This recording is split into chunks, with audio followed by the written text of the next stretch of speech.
Assalamualaikum warahmatullahi wabarakatuh. Selamat pagi anak-anakku sekalian. Senang bisa berjumpa dengan kalian. Walaupun Bapak tidak bisa melihat wajah kalian, kalian bisa melihat wajah Bapak. Baik anak-anakku sekalian, tidak berpanjang kata. Sekarang kita akan mempelajari, Bapak menerangkan tentang jenis-jenis gerak pada tumbuhan. Yang ini juga termasuk bagian dari materi bab awal di semester 8 IPA, yaitu gerak pada makhluk hidup. Yang kemarin kita sudah belajar tentang konsep gerak. Ada 3 jenis gerak: gerak lurus, gerak melingkar, dan gerak parabola. Gerak lurus itu ada 2 jenis: gerak lurus beraturan GLB dan gerak lurus berubah beraturan. Dan lanjut ke kemarin kita minggu yang lalu kita belajar tentang gaya dan hukum Newton. Nah, itu ada hitung-hitungannya ya, seperti itu. Nah, sekarang kita akan mempelajari tentang jenis-jenis gerak pada makhluk hidup lainnya, yaitu tumbuhan. Tumbuhan itu berbeda jenis geraknya dengan makhluk hidup yang lain. Kenapa? Karena dia bergeraknya tidak menggunakan alat gerak. Kalau hewan dan tumbuhan dan manusia punya alat gerak. Apa itu? Kaki ya. Tangan juga bisa buat ada gerakan seperti itu. Baik, kita lanjut ke slide selanjutnya tentang alat jenis gerak pada tumbuhan. Nah, jenis gerak pada tumbuhan ini ada 3 pembagian besar, yaitu gerak endonom, gerak esionom, dan gerak higroskopis.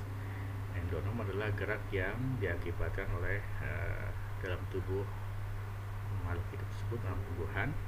Kalau esionom, gerak yang diakibatkan oleh rangsangan dari luar. Lalu higroskopis adalah gerak karena faktor kadar air dalam tumbuhan, seperti itu. Nah, pada bab ini yang kita akan fokuskan pada gerak esionom. Ya, gerak endonom dan higroskopis kamu bisa mencari informasi lebih lanjut melalui Google, Google, atau dengan buku paket yang sudah diberikan oleh perpustakaan.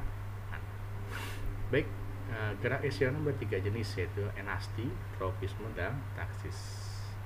Nah, ini di slide selanjutnya ada contoh-contoh gerak esionom. Ini gerak ujung batang ke arah jendela ini bukan sebuah sumber sinar matahari misalnya. Lalu gerak sulur melilit pada batang yang dekat dia, ya. Lalu gerak mengatupnya bunga tumbuhan, ya, atau bergeraknya aglena pada daerah tertentu, dengan sedikit sini jadi banyak, seperti itu. Nah, kita awali dengan gerak yang pertama, namanya gerak tropisme. Adalah gerak tumbuhan untuk mengubah posisi, baik menjauhi atau mendekati stimulus sumber rangsang. Itu namanya tropisme. Gitu. Nah, ada berapa jenis tropisme? Nah, di sini kita bahas ada 5 jenis. Ada fototropisme akibat sinar matahari, fotosinar; geotropisme akibat gravitasi bumi; hidrotropisme, hidro sumber air; kemotropisme adalah zat kimia; kalau tikmostropisme akibat dari bersentuhan, ya, bersentuhan pada bagian ujung batangnya kepada benda lain, seperti itu. Nah, lanjut kita akan bahas lagi contoh lain dari gerakan tropisme atau geotropisme. Ini kamu lihat, ya, akar dari tanaman cambah toge ini akan menuju ke pusat bumi. Kenapa? Karena pusat bumi adalah pusat ada gaya gravitasi. Lalu ada ujung-ujung dahan atau ujung batang ini akan menuju ke sinar matahari. Itu namanya gerak fototropisme. Rangsangannya dari sinar matahari, gitu. Kalau tadi ya, ini rangsangan dari gravitasi bumi. Lanjut tikmotropisme. Nah, ini geraknya melilitnya seluruh batang, ujung batang pada dahan di dekat dia. Bisa bahan, bisa apapun yang dekat dia akan melilit. Itu namanya tikmotropisme, sentuhan, ya, seperti itu. Nah, oke, sekarang kita bahas yang kedua, ya, yaitu gerakan nasti. Apa itu nasti? Ya, adalah gerak bagian tumbuhan dipengaruhi oleh rangsang, namun arahnya tidak terpengaruhi oleh rangsang. Kalau tadi tropisme, sedang fototropisme jelas arah geraknya itu menuju sumber cahaya. Karena rangsangannya cahaya. Geotropisme karena sumber cahaya rangsangan adalah gravitasi bumi, dia akan mengarah ke pusat bumi. Tapi kalau nasti dia bergerak tidak menuju atau menjauhi dari sumber rangsang. Jadi geraknya ya tidak pengaruhi oleh sumber rangsang, bisa kemana aja seperti itu. Nah, ada 6 macam jenis nasti dan foto nasti akibat sama juga akibat dari sinar matahari, foto. Niktinasti karena kegelapan, tikmonasti karena sentuhan, termonasti karena panas. Nah, panas itu tidak langsung berhubungan dengan cahaya. Bisa jadi udara panas kan tidak dapat cahaya tapi dia panas. Haptonasti karena dia adanya benda yang masuk ke dalam suatu lingkup dia, kayak kantong semar. Dia ada serangga masuk ke dalam kantong dia, maka dia akan mengatup seperti itu. Lalu nasti kompleks, yaitu yang gerak diakibatkan bukan hanya cuma satu sumber rangsang, bisa macam-macam, itu namanya nasti kompleks. Seperti itu. Nah, sekarang pertanyaan yang lebih mendasar tentang apa bedanya tikmonasti dengan tikmotropisme. Tikmonasti ya tadi kan karena dia ada sentuhan, ya daun putri malu sentuh akan mengatup.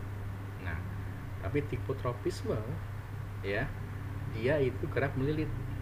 Nah, kalau seismonasti ya atau tikmonasti yang menyentuhnya dari luar dalam tubuh dia, ya, dan mengatup, tidak berhubungan dengan arah rangsang sumber cahayanya. Tapi tikmotropisme adalah yang menyentuh dulu adalah sulur batangnya ke suatu benda yang dekat dengan dia akan melilit.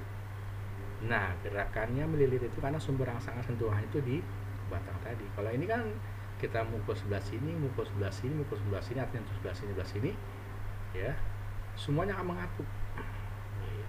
Tidak harus di sini tentunya, harus semuanya mengatup. Enggak, di sini ngatup, di sini ngatup, di sini ngatup. Ya, jadi sumber rangsangannya tidak mempengaruhi gerakan dia karena sumber rangsang seperti itu. Baik.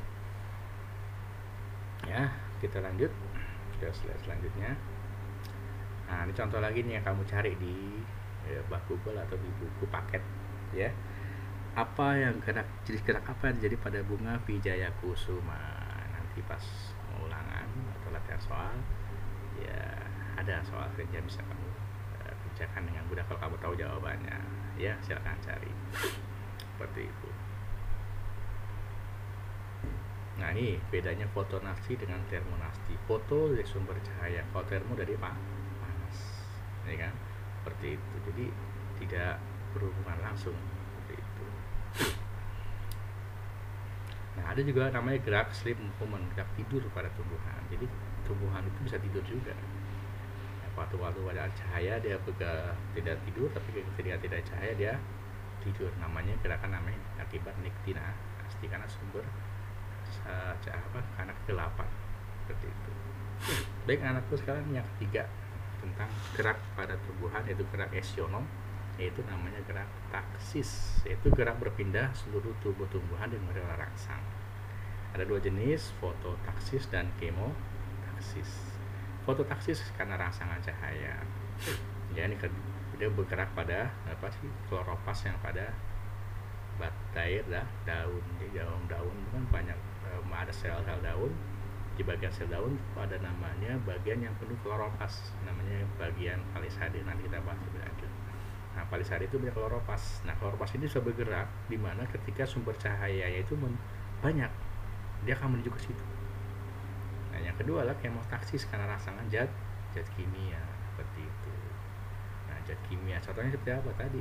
Pergerakannya kepala sari yang masuk ke dalam putik menuju sumber sumber putik yang di bawah ini. Itu namanya gerakan taksis seperti itu. Nah, yang terakhir ini contoh gerak lain taksis. Nah, bisa kamu lihat nanti lebih jelas saya tadi namanya setelah itu gerak fototaksis ya. Nah, gerak pindahnya tempat organel kloropas dari sel-sel tumbuhan hidroda ke sel yang sinari. Ini bisa kamu lihat di YouTube. Ya udah, nanti kamu aja kata kuncinya adalah gerak berpindah organ perlopas. Nanti akan dicari banyak video yang menjelaskan hal ini. Baik anak-anakku sekalian, itu mungkin yang penjelasan yang bisa Bapak berikan pada saat ini, hingga kita nggak lama-lama, biar rekamannya hanya 10 menit.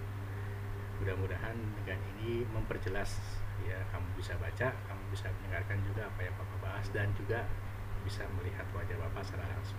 Oke, sampai bertemu di video lainnya. Terima kasih atas atensinya. Jangan lupa ngopi-ngopi dan jangan lupa senyum hari ini. Assalamualaikum warahmatullahi wabarakatuh.